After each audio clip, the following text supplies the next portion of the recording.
So, in this video, I'm going to talk about 12 debate tips that I go by when I'm in a debate. Because a debate is something where if you don't know what you're doing and if you do something wrong, it can go bad. And so you want to make sure that you know what you're doing in a debate.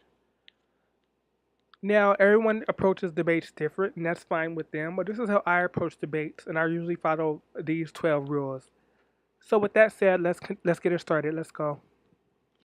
So, tip number one would be to make sure that the debate is warranted and not unwarranted. And what I mean by that is make sure that what you're debating is up for debate and that both parties and everyone involved is okay that you want to debate on this. And how you can find this out is that let's say you want to debate about, mm, I don't know, let's say you want to debate about abortion. Okay, how you would know if the debate is, if you want to continue on with the debate, if the person you're debating wants to hear your ideas about abortion and wants to hear why you're either for it or not against it, then yeah, and vice versa. That's how you know a debate is warranted. A debate is unwarranted when the other party clearly has their mind made up, does not want to hear your opinions, and it's final, and they don't want to hear what you have to say. Like they're not open to other aspects of the discussion, because that's not a debate. That's gonna you're gonna just end up in something you don't want to step into, and that's not a debate. So that's step one, is to make sure that you make sure that the debate is warranted and not unwarranted. Tip number two would be to make sure that the debate topic or the debate discussion is well established. What I mean by that is, let's say you're debating about, I don't know, you're debating about the death penalty, and for whatever reason, the topic turns into like, should we put criminals in jail in the first place? So that kind of really wasn't what the topic was about. The topic was strictly on the death penalty. And if you want to have a debate on should criminals be sent to jail, or is putting people behind bars the right approach, then that's a different debate and different discussion and topic altogether. So make sure that you have the right topic and it's well established and that it doesn't get derailed and turned into something else. And yeah, so make sure that's clear and you stick to the debate topic. And if you want to have a separate debate, or if you want to adapt or move the debate to a different topic, then do so.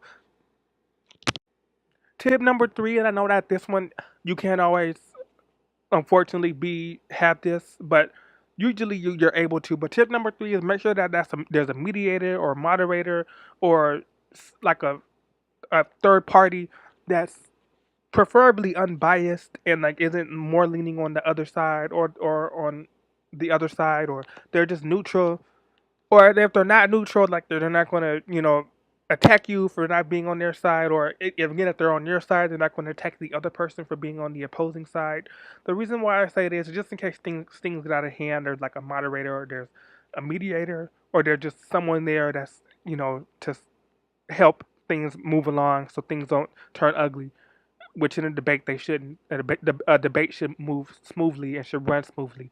So that's tip number three, is to make sure that there's someone there that's acting as a mediator for the discussion. Tip number four would be to make sure you don't walk into a trap or a setup. When you're having a debate, you want to make sure that you're having a civil discussion. Okay, and I'm gonna give you a prime example. There was a woman online. She's an online personality. Her name was Crystalline Karazin. And Crystalline Karazin, she's a black woman, and she talks about interracial dating and interracial dating between black or African American women.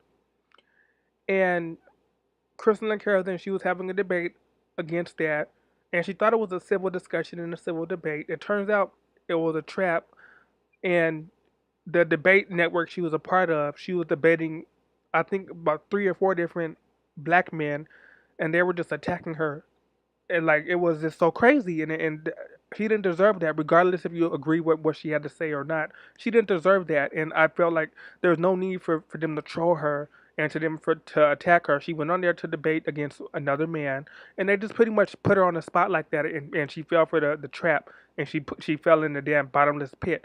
That was supposed to be a debate, but it was really just a trap. And so I just want to just inform you guys not to fall into a trap. And if you notice that it's a trap, to just leave or remove yourself, because you're there to debate and you're not there to be trapped or to be set up like that. Number five would be, well, now if you could help it, or if you could uh if you can work them so that they work in your favor, or like they mean something to the debate or discussion, and they don't derail the debate or make things worse. But try not to refrain from using emotional fallacies and appeals to emotion or emotional appeals. Just try not to. I remember I was debating a man. I don't exactly remember what the debate topic was about. I think it was about something something about Black Lives Matter or something it was something related to that. I don't remember for the life of me the exact topic. But it got into the debate where I didn't go off topic, but I mentioned that I was black and gay, which I am. Now, I was debating a Caucasian heterosexual man, and he, for whatever reason, to shut me up or to get me to end the debate, or for him to, or he thought he was looking good, said, "Oh well, me and my wife, we have a transgender daughter, and we love her and we accept her." And I'm like, okay, that is real lovely and sweet, but what the fuck does that have to do with the discussion we're having? You're trying to use an emotional appeal to, I guess, make me feel proud of you, or to make me give in and throw in the towel and say, "Oh, hey, you win the debate."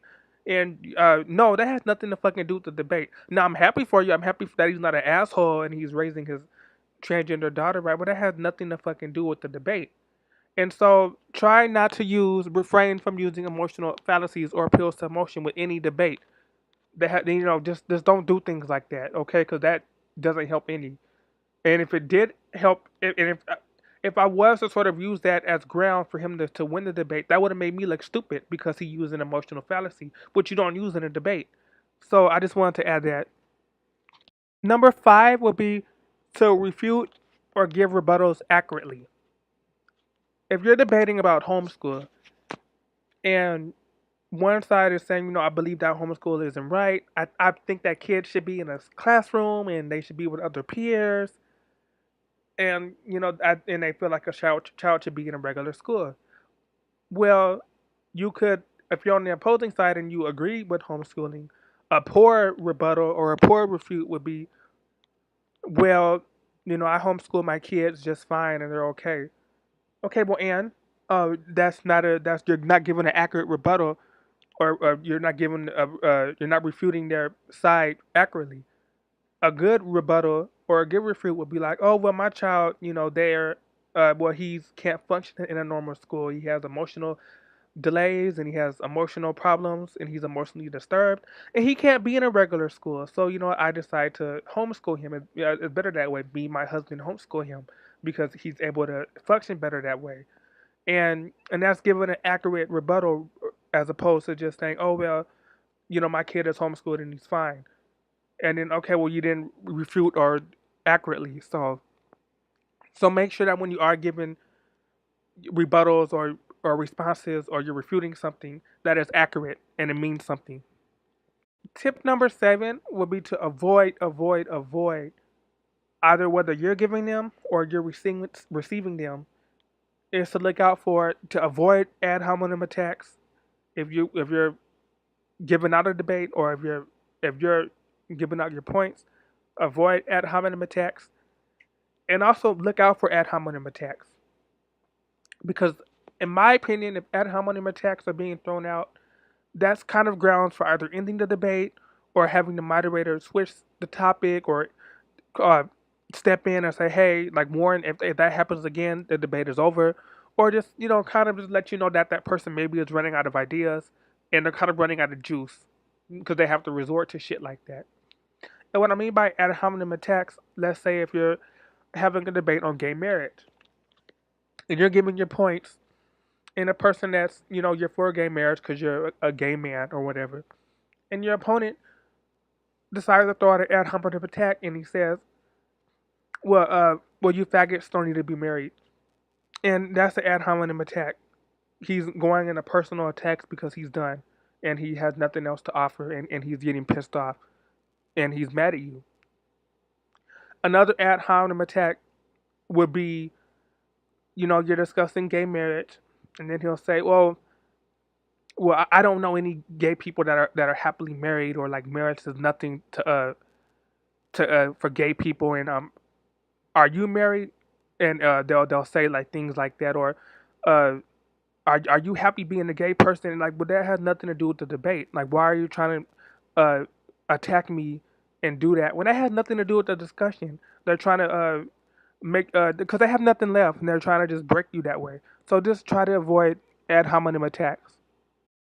Other ad hominem attacks, very quickly, would be if you're discussing about guns and you're against guns, and someone says, "Oh well, you're just a pussy liberal. Like, why are you against guns?" Well, that's an ad hominem attack, and that's on the same token, if they're supporting guns and you're on the other hand, and they're spotting their side, and you're like, oh, well, you're just a redneck and you just want to shoot everybody up. No, that's an ad hominem attack as well.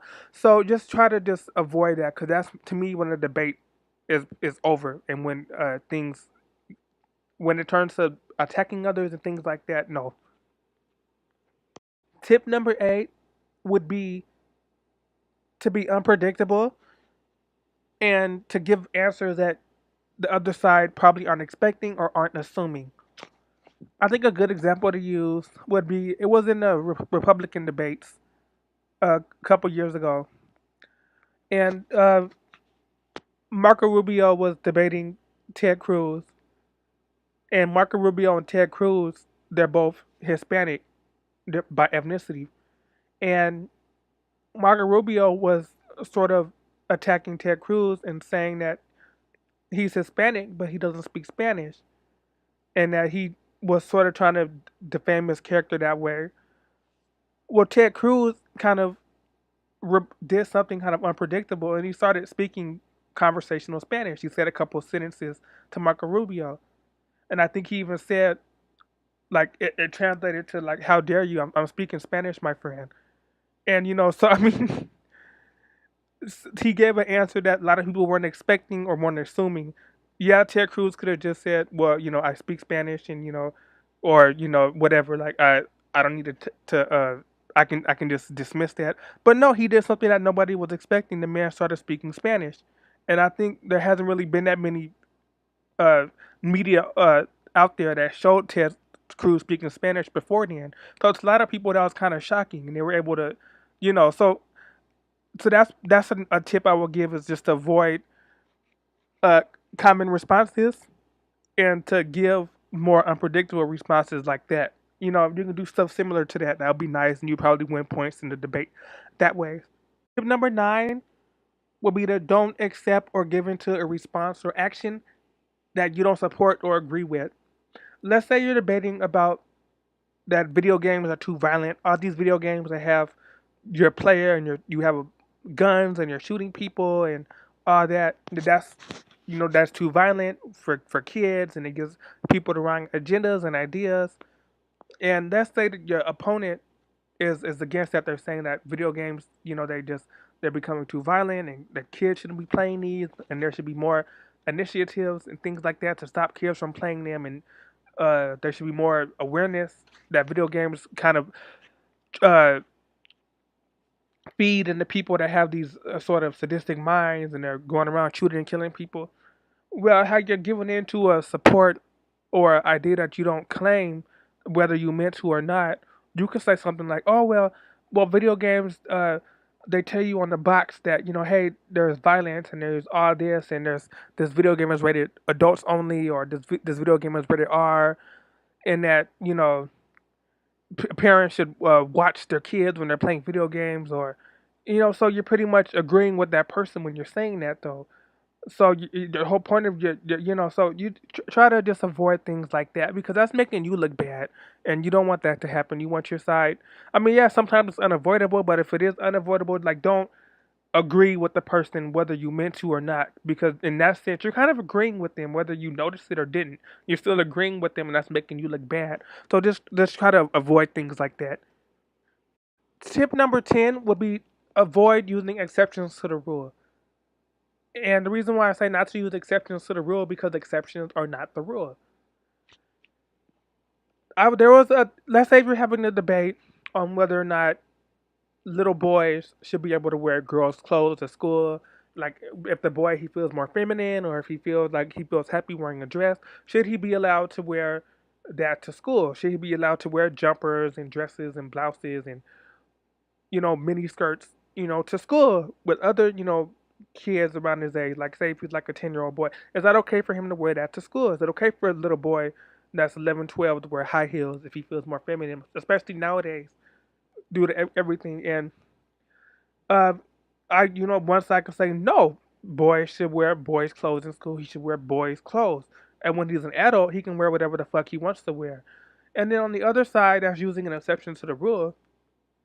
And then they say, oh well, I know, uh, I saw on ABC News or whatever there was a boy and his family were in open arms and his school and all the staff and all his friends in school were all supportive of him wearing women's clothes and gender bending.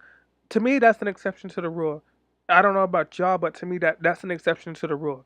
And usually in cases like that, the boy it's gonna become a distraction. It's gonna become an issue, and so that's usually okay. I'm not saying exceptions that are not the rule can't happen, but usually uh, that's not the case.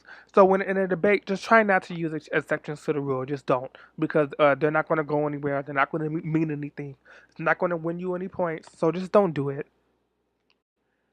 Tip number 11 will be to understand the difference between a debate and a fight slash argument slash troll slash flame war, because all those are different. There's a debate to where it's civilized and everything is done in order and you're listening to both sides. And there's just when people are just trolling you and attacking you.